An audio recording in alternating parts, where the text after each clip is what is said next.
بسم اللہ الرحمن الرحیم۔ السلام علیکم ورحمۃ اللہ وبرکاتہ۔ روایت میں آیا ہے کہ جب حضرت موسیٰ علیہ السلام نے اپنی قوم سے کہا کہ ان تختیوں میں سے کتاب توریت کو نقل کر کے پڑھو اور پھر اسی پر عمل کرو، تب انہوں نے کتابیں اس کی نقل کی۔ پھر حکم ہوا کہ اے موسیٰ، ان لوگوں سے کہو کہ اس کتاب کو بہت زیب و تن سے رکھیں۔ حضرت موسیٰ علیہ السلام نے خداوند قدوس سے گزارش کی کہ یا رب، ہم زر نہیں رکھتے کہ اس طرح توریت کو زینت سے رکھیں گے۔ بس حضرت جبرائیل علیہ السلام نے آ کر کہا، جو گھاس میں نے تم کو بتلا دی تھی کہ بچھڑے کو رکھ کر اس میں جلا ڈالو، سو وہ گھاس اور یہ ایک قسم اور اس میں ملا لو۔ تو جس پر یہ رکھو گے ہماری قدرت سے، اگر تانبا پر رکھو گے تو سونا ہوگا اور اگر پیتل پہ رکھو گے تو چاندی ہوگی۔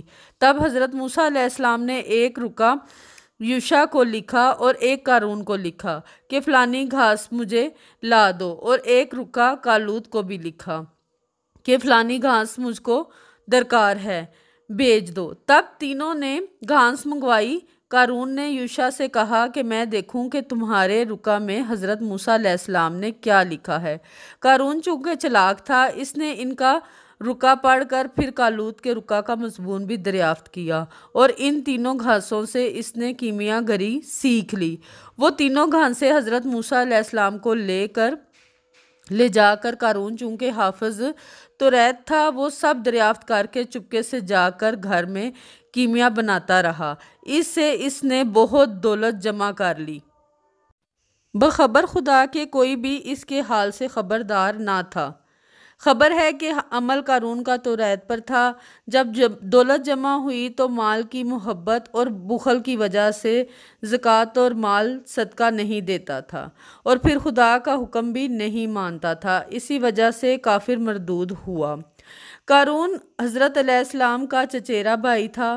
وہ بیٹا صافن کا تھا، اور صافن بیٹا فاش کا، اور فاش بیٹا ایک حضرت یعقوب علیہ السلام کا تھا۔ جب دولت دنیا اس نے جمع کر لی تو وہ اپنے تکبر اور غرور میں پرورش پاتا رہا اور موسیٰ علیہ السلام کی نافرمانی کرنی شروع کر دی۔ اس وجہ سے اللہ تعالیٰ کے نزدیک وہ کافر ہوا۔ اللہ تعالیٰ فرماتا ہے، قارون جو تھا حضرت موسیٰ کی قوم سے، پھر وہ شرارت کرنے لگا، اور پھر ہم نے اس کو دولت کے خزانے دیے اور اتنے دیے کہ کنجیوں سے کئی مزدور تھک گئے۔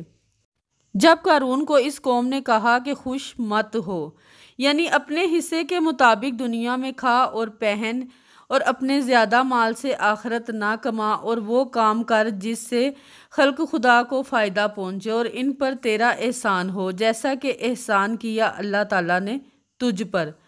صدقات اور زکوٰۃ خیرات کر محتاجوں کو، تاکہ اس سے آخرت میں تمہارا بھلا ہو۔ قارون نے بولا، اے موسیٰ، یہ مجھ کو ملی ہے، دولت ایک ہنر ہے جو میرے پاس ہے، اور تیرا خدا میرے مال پر کیا حق رکھتا ہے؟ رب العزت نے ارشاد فرمایا اور کہا، نہ جا اس طرف، کیا اس نے نہیں دیکھا کہ اللہ تعالیٰ اس سے پہلے سنگین اور قوت والی جماعت کو ہلاک کر چکا ہے۔ قارون نے حضرت موسیٰ علیہ السلام کا کہنا نہ مانا اور باغی ہو گیا۔ پھر اس نے ایک ایسا عالی شان مکان بنوایا کہ اونچائی اس کی 80 گز تھی، اور طلع کاری سے مزین کیا تھا۔ ایک دن قارون نے اپنی عورت کو خوشی سے لباس فاخرہ پہنا کر اور 1000 غلام لونڈی کو بھی مرصع جواہرات پہنا کر ہمراہ لے کر پھرنے لگا۔ چنانچہ اللہ تعالیٰ نے فرمایا، پس نکلا قارون اپنی قوم کے سامنے ساتھ آرائش کے اور بہت بڑی تیاری کے، اپنا تاج بھی اپنے سر پر رکھ کر نکلا تاکہ اس کو آفتاب کی گرمی نہ پہنچے۔ اس کے غلام سب کے سب دائیں بائیں چلتے رہے۔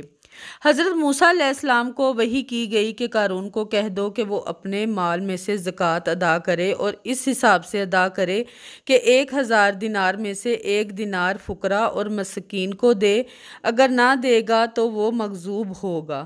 پھر حضرت موسیٰ علیہ السلام نے قارون سے کہا، قارون نے اپنے مال کو حساب لگا کر دیکھا تو بہت روپیہ اس کے مال میں زکوٰۃ نکلتی تھی۔ یہ معلوم کر کے اس کے دل نے چاہا کہا کہ ہم اپنے مال کی زکوٰۃ ادا کریں۔ پھر قارون بولا، اے موسیٰ، میں زکوٰۃ دوں یا نہ دوں، تم کو اس سے کیا واسطہ؟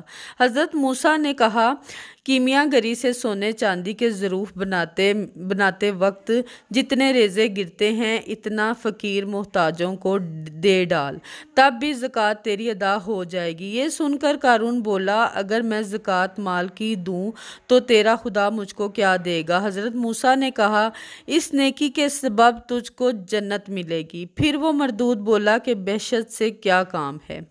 آخر ایک دن حضرت موسیٰ علیہ السلام پر ایک افطرا کی تہمت لگائی تاکہ ان لوگوں میں شرمندہ کرے اور پھر یہ موسیٰ مجھ سے زکوٰۃ کی بات نہ بولے۔ ایک دن ایک عورت فاجرہ خوبصورت جو قوم بنی اسرائیل میں سے تھی قارون کے پاس گئی اور قارون نے اس سے کہا کہ میں تجھ کو 1000 اشرفی اور مختلف قسم کی زیورات اور اچھی اچھی پوشاکوں بیش و قیمت دوں گا۔ میرے واسطے ایک کام کر، جب بنی اسرائیل کی جماعت جمع ہوگی تو سب کے سامنے مجمع میں جا کر پکار کر کہنا، موسیٰ ہمارا یار ہے اور ہم سے زنا کرتا ہے۔ پس اس فاجرہ عورت نے روپے کے لالچ سے کہا، بہت اچھا، میں ایسا ہی کروں گی۔ پس قارون نے اس سے جو کچھ کہا تھا روپے وغیرہ دے کر اسے رخصت کر دیا۔ اتفاق سے ایک روز حضرت موسیٰ علیہ السلام اپنے ممبر پر کھڑے تھے اور ان کے گرد قوم بنی اسرائیل بیٹھی ہوئی تھی۔ قارون نے موقع پا کر اس فاجرہ عورت کو وہاں بھیج دیا اور خود بھی وہاں پہنچ گیا۔ حضرت موسیٰ علیہ السلام لوگوں کو حلال اور حرام کی باتیں بتا رہے تھے اور یہ بھی بتا رہے تھے کہ جو شخص اپنے مال کی زکوٰۃ اللہ تعالیٰ کے واسطے نہ دے گا، اللہ تعالیٰ اس کو اپنے عذاب میں گرفتار کر لے گا اور اللہ تعالیٰ اس سے مال کا موازنہ لے گا۔ پس قارون مردود نے اس مجلس میں جا کر کہا، اے موسیٰ، اگر تم نے زنا کیا ہوگا تو تمہاری کیا سزا ہے؟ حضرت موسیٰ علیہ السلام نے اس جواب میں کہا کہ میرا بھی قتل واجب ہے۔ قارون بولا، البتہ تم نے زنا کیا، گواہ موجود ہیں اور اللہ تعالیٰ نے اس کا جھوٹ ثابت کیا اور اس پر اللہ تعالیٰ کی لعنت پڑی۔ چنانچہ اللہ تعالیٰ نے فرمایا، اے لوگو جو ایمان لائے ہو، مت ہو جاؤ مانند ان لوگوں کے جنہوں نے ایذا دی موسیٰ علیہ السلام کو۔ پس پاک کیا اللہ تعالیٰ نے حضرت موسیٰ علیہ السلام کو اس چیز سے جو وہ کہتے تھے اور وہ اللہ تعالیٰ کے نزدیک بڑا آبرو والا تھا۔ اے ایمان والو، اللہ تعالیٰ سے ڈرتے رہو اور بات ہمیشہ سچی کہو۔ پس قارون نے اس فاجرہ عورت کو بلا کر حاضرین مجلس کے روبرو کہا کہ کہو موسیٰ نے تم سے کیا بدفعلی کی تھی؟ وہ چاہتی تھی کہ بولے کہ موسیٰ میرا یار ہے، قوم قارون خوش ہو۔ اتنے میں اللہ تعالیٰ کی مرضی سے اس کا دل جھوٹ بات سے پھر گیا۔ پس لوگوں سے کہا، اے نیک موسیٰ، تو پاک ہے اور جو کچھ قارون کہتا ہے جھوٹ و بہتان ہے اور میں اللہ تعالیٰ سے ڈرتی ہوں جھوٹ بات کہنے سے۔ حضرت موسیٰ علیہ السلام اس بات کو سن کر بڑے متعجب ہوئے اور غش کھا کر اپنے منبر سے گر پڑے۔ فوراً حضرت جبرائیل علیہ السلام نے آ کر اپنی گود میں اٹھا لیا اور پھر ان کو ہر طرح تسلی دینے لگے اور پھر کہا، اے موسیٰ، اللہ تعالیٰ فرماتا ہے کہ زمین کو تمہارے حکم کے تابع کیا اور اب تو جو چاہے قارون کو سزا دے۔ یہ سن کر حضرت موسیٰ علیہ السلام نے قارون سے کہا، اے قارون، تم جھوٹ مت بولو اور افطرا مت کرو اور نہ تہمت لگاؤ۔ پھر حضرت موسیٰ علیہ السلام نے خدا کے حکم سے اپنا عصا زمین پر مارا اور پھر کہا، اے زمین، تو اس مردود سرکش کو اپنے اندر دبا لے۔ یہ حکم سنتے ہی زمین نے اس کے تخت سمیت اس کو اور اس کے فرمانبرداروں کو اپنے اندر دبا لیا۔ اس کے بعد وہ لوگ سب کے سب حضرت موسیٰ علیہ السلام سے فریاد کرنے لگے، اے موسیٰ، مجھ کو اس سے خلاصی دے، میں کبھی ایسا نہ کہوں گا اور نہ میرے ساتھ کے اس قسم کی کوئی بات کہیں گے۔ پھر حضرت موسیٰ علیہ السلام نے زمین کو غصے سے کہا، اے زمین، ان کو تو زانوں تک دبا لے۔ ایک روایت میں آتا ہے کہ اس مردود نے حضرت موسیٰ علیہ السلام سے 70 مرتبہ معافی مانگی۔ اللہ تعالیٰ فرماتا ہے، پس دھنسا دیا ہم نے قارون کو اور اس کے گھر کو زمین میں، پس نہ ہوئی واسطے اس کے کوئی جماعت مددگار۔ اگر اس دنیا میں نیک کام کرو گے تو تم کو اچھا بدلہ اس دنیا میں بھی ملے گا اور آخرت میں بھی اجر ملے گا۔